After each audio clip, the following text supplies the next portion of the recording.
नमस्कार. आकाशवाणी औरंगाबाद केंद्राच्या सायंकालीन बातमीपत्रात मी उज्ज्वला चपळगावकर आपलं स्वागत करते. स्टेट बँक ऑफ इंडियानं 30 लाख रुपयांपर्यंतच्या गृहकर्जावरील व्याजदरामध्ये 0.25% कपात केली आहे. तसंच प्रथम घर घेणाऱ्या महिलांसाठी 30 लाख रुपयांपर्यंतच्या गृहकर्जावर 8.35% व्याजदरानं कर्ज उपलब्ध करून दिलं आहे. पुरूष गटातील कर्जदारांसाठी ही योजना केवळ 31 जुलैपर्यंत सुरू आहे.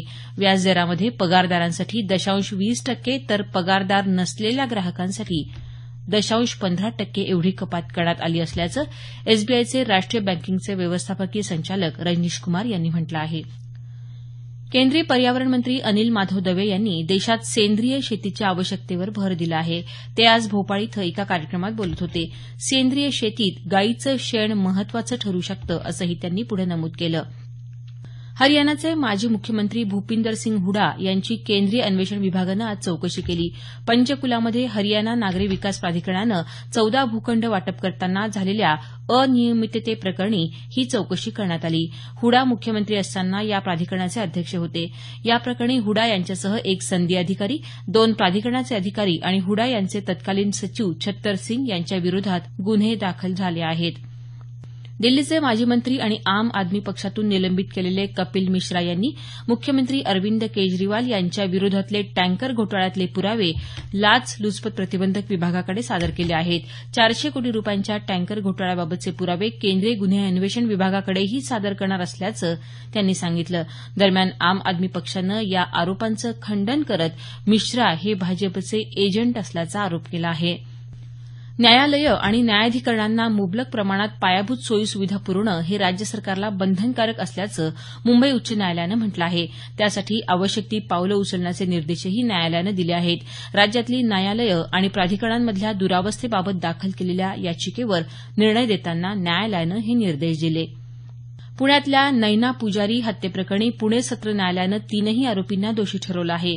या आरोपींच्या विरोधातले अपहरण, बलात्कार, हत्या आणि दरोडा हे गुन्हे सिद्ध झाले असून या प्रकरणी आरोपींना उद्या शिक्षा सुनावणार असल्याचं न्यायालयानं म्हटलं आहे. शासनाच्या अन्न आणि नागरी ग्राहक संरक्षण विभागाच्या शिधापत्रिका मिळवण्याच्या विहित नमुन्यातल्या अर्जांमध्ये बदल करण्यात आले आहेत. शिधापत्रिका नव्यानं काढण्यासाठी अर्जांमध्ये आता आधार क्रमांक आणि बँक खात्याचा क्रमांक भरणं बंधनकारक करण्यात आलं आहे. भ्रष्टाचाराला आळा घालण्यासाठी तसंच प्रशासकीय कामकाजांमध्ये सुसूत्रता यावी यासाठी हे बदल करण्यात आले असून ऑनलाईन पद्धत अवलंबली जात असल्याचं याबाबतच्या वृत्तात म्हटलं आहे. राज्य सरकारनं अल्पसंख्याक समाजासाठी स्वतंत्र शैक्षणिक धोरण तयार करण्यासाठी एक स्वतंत्र अभ्यासगट स्थापन केला आहे. राज्य सरकार अल्पसंख्याक विद्यार्थ्यांसाठी मोफत गणवेश, पाठ्यपुस्तके, शिष्यवृत्ती तसंच पायाभूत सुविधांसाठी अनुदान अशा योजना राबवतं. हा स्वतंत्र अभ्यासगट या योजनांच्या प्रभावी अंमलबजावणीसाठी शिफारशी देखील करणार आहे. राज्याचे शालेय शिक्षण मंत्री हे या अभ्यासगटाचे प्रमुख आहेत. येत्या 1 जूनपासून इंग्लंडमध्ये होणाऱ्या आयसीसी चॅम्पियन्स करंडक क्रिकेट स्पर्धेसाठी आज 15 खेळाडूंच्या भारतीय संघाची घोषणा करण्यात आली. कर्णधारपदी विराट कोहली असून शिखर धवन, रोहित शर्मा, महेंद्रसिंग धोनी, युवराज सिंग, केदार जाधव, हार्दिक पांड्या, आर अश्विन, रवींद्र जडेजा, मोहम्मद शमी, उमेश यादव, भुवनेश्वर कुमार, जसप्रीत बुमराह, मनीष पांडे यांचा संघात समावेश आहे. आकाशवाणी औरंगाबाद केंद्राच्या वतीनं आकाशवाणी संगीत स्पर्धा 2017चं आयोजन करण्यात आलं आहे. शास्त्रीय संगीत, उपशास्त्रीय संगीत, सुगम संगीत, लोकसंगीत, वृंदगान आणि पाश्चिमात्य संगीत या प्रकारांमध्ये ही स्पर्धा होणार आहे. ज्या कलावंतांचं वय 30 जून रोजी 16 ते 24 वर्षादरम्यान आहे असे उमेदवार या स्पर्धेत सहभागी होऊ शकतील. पात्र उमेदवारांनी 9 जूनपर्यंत अर्ज सादर करायचा आहे. राष्ट्रीय पातळीवर होणाऱ्या या स्पर्धेची प्रथम फेरी औरंगाबाद इथं होणार आहे. यासाठीचे अर्ज कार्यालयीन वेळेत आकाशवाणी औरंगाबाद केंद्राच्या संगीत विभागात उपलब्ध होतील.